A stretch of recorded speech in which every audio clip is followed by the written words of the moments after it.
let's take it back to just some of those high-level trends of things that 12 months ago wasn't so much a thing, now very much needs to be on insurance professionals and companies' radars.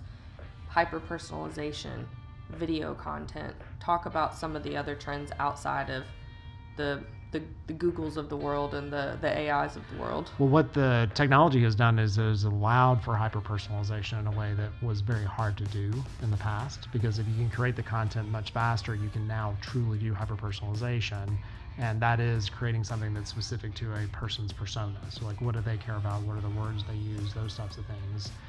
So there's a higher expectation that the content that I'm going to receive is going to be specifically for me, not just generic content that's being created for anyone who might be in my industry or space. It's like something that really fits my need.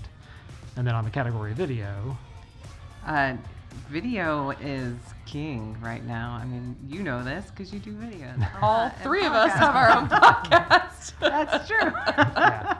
We do. We'll plug your podcast later, but wink, let's wink. continue on with mine. We'll focus on this one at a time.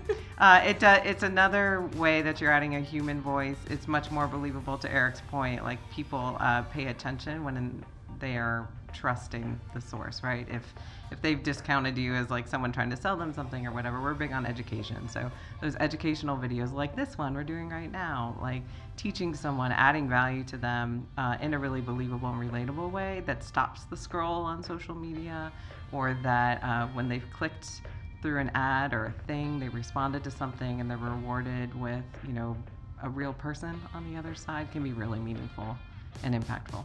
And the important point that she made was stopping the scroll. Mm-hmm. It's, the average attention span of a human being is 6 seconds, a goldfish is 7. So our attention span is 1 second less than a goldfish. We're busy. We're busy, and so marketing needs to be visceral in some way. It needs to interrupt me, it may make me happy, make me mad, make me pay attention. Those are the best. You have to stop. But you have to stop. That's the first step. Yeah, and video, we do these longer form videos to get those sort of 7 to 30 second clips of brilliance that we can then put on social media. Yeah, because we're going to talk for like an hour and you're only going to see like 6 minutes of brilliance out of us. Right. Something that you said to me several years ago stuck, because whatever meeting we were having, I was complaining, can you believe so-and-so rebranded to this name and this thing and blah, blah, blah, blah, blah. And you were like, but you're sitting here talking about it. Yeah. And I was like, but it's bad. And he said, or you said, okay, but would you have talked about it if it was just sort of status quo and what you expected? Would you be like interrupting the meeting to talk about it? And I was like, well, no.